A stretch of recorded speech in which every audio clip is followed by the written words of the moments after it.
What is going on, my friends, and welcome back to another video on the channel. Well, in today's video, we are going to be going over Solana as its price has started to give us some more midterm structure. And so we're going to take a look at what Solana's price is doing and what some of the different ways in which we can play this is. So of course, let's go ahead and let's get this video started. So what we're seeing from Solana, of course, as of recently, has been the loss of this very short-term 3-month support and resistance channel. Coming off the top of our long-term 1-year channel, as you can see, we have this long-term channel from some of these highs back in August 2020 and lows from December 2020.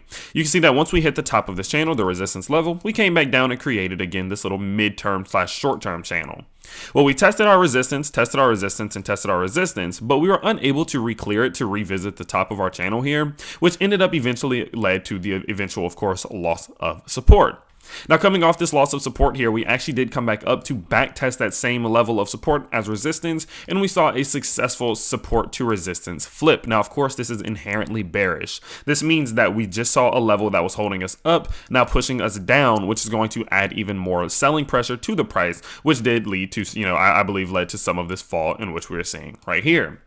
Now, the interesting thing about it, though, is that as we have come out of this support and resistance channel, we've actually found a key level of support on top of a previous level of resistance. So although we saw a support resistance flip, we're actually seeing a resistance to support flip right here. So of course, coming off this rebound, boom, we put in this high and then we eventually cleared it, but established this as a short-term level of resistance. But now you can see that we've come back down to this key level multiple times and put in 3 bottoms on that exact little area around this 170 to 175 region. Now, the issue with that becomes, though, that if we're unable to go up and start setting new highs pretty soon, that we are looking at a bearish head and shoulders pattern. Now, looking at this thing, from a technical perspective, the breakdown target on this bearish head and shoulders pattern would be somewhere sitting right around about $100. Now, personally, that is the worst case scenario in my opinion. I honestly don't believe that we would see the price go that low. Now, what I think is going to happen is that if we are to come back down under $183, I think that we would see an almost immediate retest of our support and resistance channel from the last year, sitting somewhere around $150, maybe even to $165. Now, of course, we could consolidate here, boom, hit the bottom line of, the bottom side of the support and resistance channel, and then continue upwards. But what we're focused on is the loss of this key level at $183, as that entails that we've lost this key level of support with a low price target to the downside, which could represent a fall, of up to 40 to 50%. Now, again, I don't believe that this is going to happen. I think that we would come back down and backtest this key level of support, but that absolutely has to hold, because if our 1-year support and resistance channel fails, we are likely looking at a more, continuous fall to the downside and the possible start of some type of really extensive fall. Okay. Now, the way in which I would be playing this is I wouldn't be shorting, I wouldn't be selling, I wouldn't be doing anything at the loss of $183. All of my plays would actually come at the bottom side of the support and resistance channel.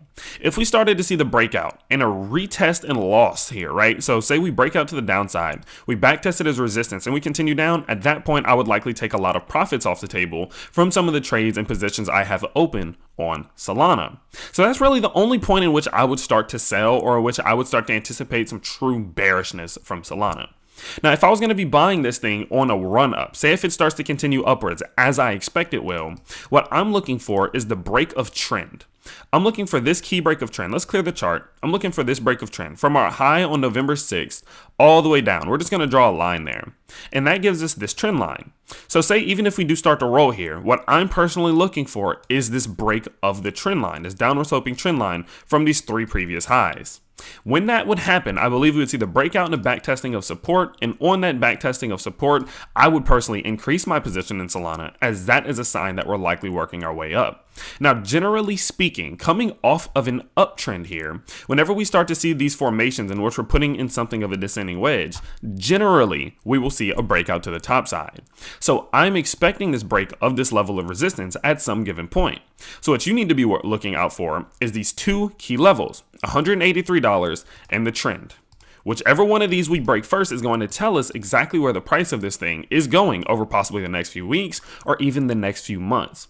So overall, be looking for the break of 183. If we lose 183, expect to push down to the bottom side of our support and resistance channel from the beginning to middle of last year. Now, if we lose that, of course, that is a big bear sign, but if we're able to hold it and continue upwards and break trend, that is a sign that we could be working our way back up to the top side of the support and resistance channel, which could entail some growth even from here of, well above 100 to even 200+%. So that's what we're looking at for Solana right now, and that's the kind of way I'm gauging it. I'm playing it in a much more long-term / midterm perspective. I'm not doing too much of the short-terming on Solana right now as it is in a downtrend. I need to see this long-term / midterm downtrend getting broken before I do go ahead and start to increase positions or do anything of that nature. So of course, as this this does play out, as we do get even more structure, I will keep you all as up to date as possible. And of course, if you are excited about this Solana video, if you did find it valuable, if you think that it can help other people, definitely do smash the like button so more people see it, and subscribe to the channel so you never miss a video. And I'll see you next time. Peace.